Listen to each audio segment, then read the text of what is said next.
देखें, ऐसा नहीं है कि पहले के समय में क्या होता, मौखिक बंटवारा ही होता था। जमीन है, अब जमीन में भाई भाई बांटता था पहले।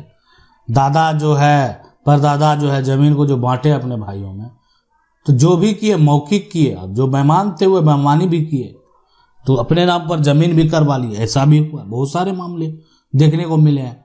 या हो सकता है गलती से हुआ, अपने नाम से करवाए नहीं, हो गया, बड़ा भाई था उनके नाम से जमीन हो गया। अब वर्तमान में अभी के जो उत्तराधिकारी हैं वो देने को तैयार ही नहीं है। उनको कहता है मेरा दादा का नाम है, कोई कह रहा है मेरा परदादा का नाम है। इसका जब नाम ही नहीं है तो कहाँ से देंगे? तो मामला कोर्ट में चला गया। बहुत लोग उसमें बेचकर जो है जमीन को, बहुत सारा प्लॉट को बेच भी दिए। तो ऐसा विवाद है। अब इस तरह का विवाद देखने को मिलता है। तो आखिर इन तमाम समस्याएं में अगर बात करें आज मौखिक बंटवारे की, तो मौखिक बंटवारा अगर देखा जाए बहुत पहले हुआ है। जो भी हुआ मौखिक तरीके से हुआ।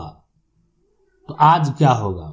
तो आज अगर देखें विवाद होगा ना, और हक अगर आप किसी का ले लिए होंगे, अधिक हक ले लिए होंगे, हक जो है अधिक अगर ले लिए होंगे, अधिक ले लिए होंगे, है ना, होंगे, तो वैसी सिचुएशन में, और कागजात पूर्वज के नाम से होगा, कागजात जो है पूर्वज के नाम से जो है नाम से होगा, वैसी सिचुएशन में मामला अगर कोर्ट में जाएगा ना, तो मौखिक बंटवारा का कोई मान्यता नहीं होगा। यानी अगर ये कंडीशन उत्पन्न हो गया तो मौखिक बंटवारा का मान्यता कोर्ट में नहीं होने वाला है। मौखिक आपका नहीं माना जाएगा। क्यों? इसलिए नहीं माना जाएगा कि मान लेते हैं कि आपका जो है पूर्वज के नाम से जमीन चल रहा है, और उसके बाद जो है आप ये कह रहे हैं कि मौखिक तौर पर हम जमीन को हमारे पूर्वज बांटे थे।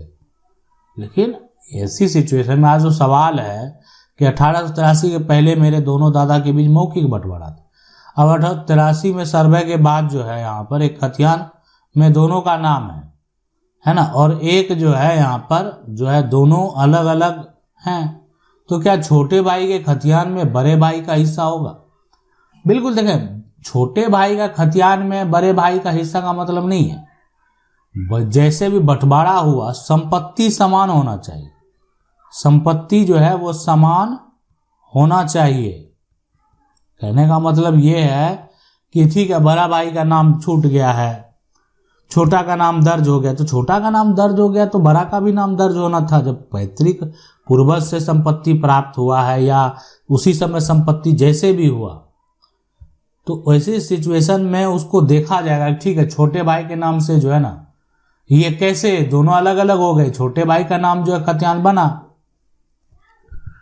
तो दोनों के खतियान में दोनों का नाम है, लेकिन जो है एक एक दोनों के अलग अलग है। तो क्या जहां पर देखें अलग अलग अगर कहीं हो गया है, अलग जो है अगर अलग हो गया है तो कोई दिक्कत नहीं है। ये देखें होता क्या है कि अभी हो सकता है कि गलती की वजह से हुआ है, या हो सकता है कि ये गलती की वजह से नहीं हुआ है।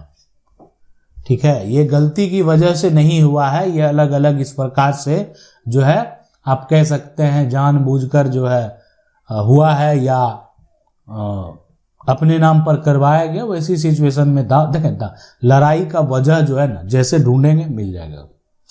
लड़ने का वजह ढूंढना पड़ता है, और ढूंढेंगे मिलेगा, नहीं ढूंढेंगे नहीं मिलेगा। आज विवाद इतना जो देख रहे हैं उसमें वजह ढूंढने की जरूरत नहीं है, वजह मिल जाता है। इस बात को समझना आपके लिए बेहद जरूरी है। इसलिए अब इसमें अगर मान लेते हैं जान रहे हैं किसकी जमीन है, किसका अधिकार है, लेकिन फिर भी कोई लड़ना चाहता है तो लड़ सकता है, कानूनी है। कानून जो है आपकी भी बात सुनेगा, सामने वाले की बात सुनेगा, और जो सही साक्ष्य देगा, या हो सकता है उसका गलत साक्ष्य हो, लेकिन वो साक्ष्य दिया, उसकी गवाही हुई, उसके पक्ष में फैसला होगा। अब अगला सवाल है कि मेरी दादा के नाम से खाते की जमीन है, मेरे पिताजी की मृत्यु 2001 में, मेरा नाम बंटवारा वो यहाँ पर विरासती जो है इंतकाल से आई हुई जमीन है। 1996 से सरकारी स्कूल वालों ने कब्जा कर रखा है। गांव वालों ने पंचायत के लोगों ने दूसरी जगह प्लॉट देने की बात की थी। मेरी जमीन में मैंने जो है यहाँ पर की बार 2009 में लगाई थी, और थुअर जो भी है वो मुझे जो है झूठी आश्वासन देकर यहाँ पर बात हटा दी और मुझे जमीन भी नहीं दी। इसके बाद मैं लगातार आपत्ति कार्रवाई करता रहा, लेकिन मैं दावा लड़ने में असक्षम हूँ, इसलिए अभी तक कुछ नहीं कर पाया। देखें, इसमें क्या कुछ करना नहीं है। मान लेते हैं जमीन का कागजात आपके पास मौजूद है, ठीक है, जमीन का जो कागजात है, जमीन का जो डॉक्यूमेंट है, ये तो आपके पास मौजूद है। अब इस कागजात के आधार पर आप क्या करेंगे, टाइटल का दावा करेंगे, है ना, टाइटल का आप क्या करेंगे, दावा करेंगे इस डॉक्यूमेंट के आधार पर, इस कागजात के आधार पर। अब ये जो आप टाइटल का दावा करेंगे एक तरह से, इससे क्या होगा, मान लेते हैं कि अब सरकारी स्कूल वालों ने कब्जा किया है ना, तो सरकार पर नोटिस करना होगा। अब सरकार को ये बताना होगा कि ये जमीन पर जो स्कूल बना किस आधार पर बना, कैसे लिए जमीन, कैसे मिला आपको ये जमीन। जमीन पहले दान पत्र दिया जाता था, पूर्वज का दान पत्र जो है सरकार के नाम से दिया जाता था कि ये हम दान पत्र में लिखा होता था कि जमीन हम सरकार को दे रहे हैं और ये जमीन जो है हम यहाँ पर जो दे रहे हैं वो स्कूल के लिए दे रहे हैं, अगर कोई भवन के लिए दे रहे हैं, है ना, अस्पताल के लिए दे रहे हैं, या ग्रामीण क्षेत्र में पंचायत भवन के लिए दे रहे हैं, जैसे भी दे रहे हैं, दान पत्र लिखा जाता, दान में जमीन दिया जाता था। लेकिन ऐसा कुछ हुआ नहीं। तो या तो उस जमीन का आपको एक बेहतर मुआवजा वर्तमान जो एक तरह से रेट है उसके हिसाब से मिलेगा, या वो जमीन आपको वापस भी मिल सकती है। अब अगला यहाँ पर देखें, ये कह रहे हैं कि बेटे से ज़्यादा बहू का अधिकार होना चाहिए, क्योंकि सेवा तो बहू ही करेगी, है ना। सब कुछ जो है बदल जाता है शादी के बाद लड़की के लाइफ में। ये बात जो है यहाँ पर इनको समझना चाहिए, इन लॉज को। पर वही यहाँ पर खराब हो तो लड़की पूरी लाइफ बस स्ट्रगल ही करती रहती है। अपनी फैमिली के लिए ऐसे सास ससुर से तो ना हो तो बेहतर है, फिर प्रॉपर्टी भी ना मिले, है ना, तो सुकून तो मिलेगा। प्रॉपर्टी भी देखिए, बिल्कुल अब ये प्रॉपर्टी आपको मिलेगा नहीं। मान लेते हैं ये जो है अगर एक तरह से सास ससुर का संपत्ति है तो ये आपको नहीं मिलने वाला, एक बहू को नहीं मिलने वाला है। ये उनकी मृत्यु के बाद ही जो होगा, या आपको जो मिलेगा वो आपके पति का मिलेगा, और वो भी पति की मृत्यु के बाद। अब पति अपने जीवन काल से अगर हक की बात करेंगे तो भरण पोषण की मांग आप कर सकते हैं, लेकिन आपके लिए एक दरवाजा जो है खुला हुआ रहेगा, वो है पिता की संपत्ति में हक। यानी पिता की संपत्ति जो होगी वो जहां पर आपका जन्म हुआ वहां पर आपका जन्म से अधिकार है, और उस जमीन में, उस मकान में आप कभी भी अधिकार मांग सकते हैं। जिस तरह से आपके जो भाई है उनका अधिकार है, एक बहन का भी उतना ही अधिकार है। अब आप कहेंगे ये दरार उत्पन्न करेगा, देखें ये जो भी करे, लेकिन आज अगर मान लेते हैं किसी को एक लड़की का तलाक का नियम है, अब है कि सीधी सी बात देखें कि यहाँ पर जो है अब एक विवाह होता है, विवाह किसका होगा, एक लड़का का होगा, है ना, एक लड़की का होगा।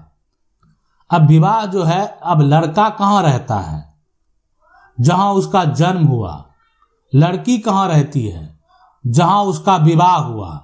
बात को ऐसे समझें, तो लड़की का जहां विवाह हुआ वहां जाकर रहती है, लेकिन यह विवाह कानूनी तरीके से होता है ना। इसलिए देखें, लड़की जब विवाह करके जाती है तो वहां पर उसका जो है, लड़का भी अगर अपने ससुराल आता है तो उसमें हर रिलेशन में आपको लॉ देखने को मिलेगा, फादर इन लॉ। तो अब ये कानूनी रिश्ता है, आपका जो है एक तरह से ब्लड रिलेशन है नहीं, कानूनी रिश्ता है। जहां पर विवाह हुआ तो लड़की अपना विवाह वाला घर में, और लड़का जहां जन्म हुआ वहां, तो विवाह गया टूट, ये कानूनी रिश्ता गया टूट। कानूनी जब रिश्ता है तो टूट गया, लेकिन उस लड़की का जो जहां पर जन्म हुआ था ना, वहां पर उनको अधिकार जो है ये कभी खत्म नहीं होने वाला। तो ये बदलाव किया गया है, इससे विवाद बढ़ने का कोई वजह नहीं बनता है। अब एक बहन है, एक बेटी है, अगर वो बेघर हो जाती है तो उसके लिए उसका पिता का घर का जो संपत्ति का दरवाजा है वो खुला हुआ है, ताकि उस घर में, मकान में आप जाकर अब रह सकती है और वहां पर अपना हक जो है लेकर अपना जीवन यापन कर सकती है। तो ये तमाम सिचुएशन, कंडीशन को देखते हुए इस तरह का बदलाव किया गया है। अब इस पर आपकी क्या राय है वो आप कमेंट करके बता सकते हैं। अब अगला सवाल है सर, मेरी ज़मीन जो है यहाँ पर सीमांकन करवाने में नाले में निकल रहा है, दोबारा भी भाई जो है यहाँ पर दोबारा जो है बंटवारा हो सकता है क्या? अब ज़मीन का मान लेते हैं, जो देखें बंटवारा किससे करेंगे? बंटवारा चाचा से करेंगे, बंटवारा भाई से करेंगे, लेकिन जो ज़मीन आप बांटने जा रहे हैं वो पैतृक ज़मीन है। अब पैतृक ज़मीन अगर किसी के साइड में मान लेते हैं ये नाला में चला गया है, तो नाला में अगर चला गया ज़मीन तो ये ज्वाइंट में जो है जाना चाहिए। अगर कोई लड़ेगा यही होगा। देखें अब सरकारी रोड बन गया, नाला बन गया, तो ऐसा नहीं कि एक हिस्सेदार का चला जाएगा, ये ज्वाइंट में गया है, उसके बाद जो है सभी लोग अपने हिसाब से एडजस्ट करेंगे। अब रही बात की बंटवारा रजिस्टर्ड हो चुका है, ये भी समझ लेना बेहद जरूरी होता है। रजिस्टर्ड बंटवारा हो गया, सबका बंटवारा हो गया, ठीक है। बंटवारा हुआ तो वैसी सिचुएशन, वैसी कंडीशन में जो अब नाला गया है, तो इसमें ये हिस्सेदार यहाँ पर पड़ रहे हैं, ठीक है, ये हिस्सेदार पड़ रहे हैं। तो लेकिन रजिस्टर बंटवारा हुआ और उसके हिसाब से ज़मीन का दाखिल खारिज भी हो गया। तब जब अपने नाम से आप सब कुछ करवा लिए हैं लंबे समय से, तब तो ये भी अपना मकान बना कर रह रहा है, तो वैसी सिचुएशन में ये आपका नाला गया है तो आपके नाम ज़मीन का कागजात है, आपके नाम ज़मीन का रसीद है, और इस भाई को उससे कोई आपत्ति है नहीं। आप सरकार से नाला बनेगा, सरकार से, अब निजी ज़मीन में अगर नाला बनेगा सरकार से मुआवजा चाहिए। नाला अगर बना दिया कहीं पर बिना कुछ, सरकारी ज़मीन में बनाना है, और अगर निजी जो नाला है तो कोई दिक्कत नहीं। सरकारी नाला अगर बन गया है किसी निजी ज़मीन में तो आप सरकार से मुआवजा का मांग जो है कर सकते हैं। लेकिन अगर निजी ज़मीन में निजी नाला है तो वो जिसका अंडर में वो अपना, अगर अंडर में आप नाला नहीं बनाना चाहते हैं, नाला को बंद करना चाहते हैं, निजी ज़मीन है, आपके पास ज़मीन है, कभी भी आप स्वतंत्र है बंद करने के लिए। आशा करते हैं वीडियो अच्छा लगा होगा। वीडियो को लाइक जरूर कर दें, चैनल को पहली बार देख रहे हैं सब्सक्राइब करके जो बेल आइकन है उसको जरूर दबा लें। मिलते हैं अगली वीडियो में, तब तक के लिए जय हिंद।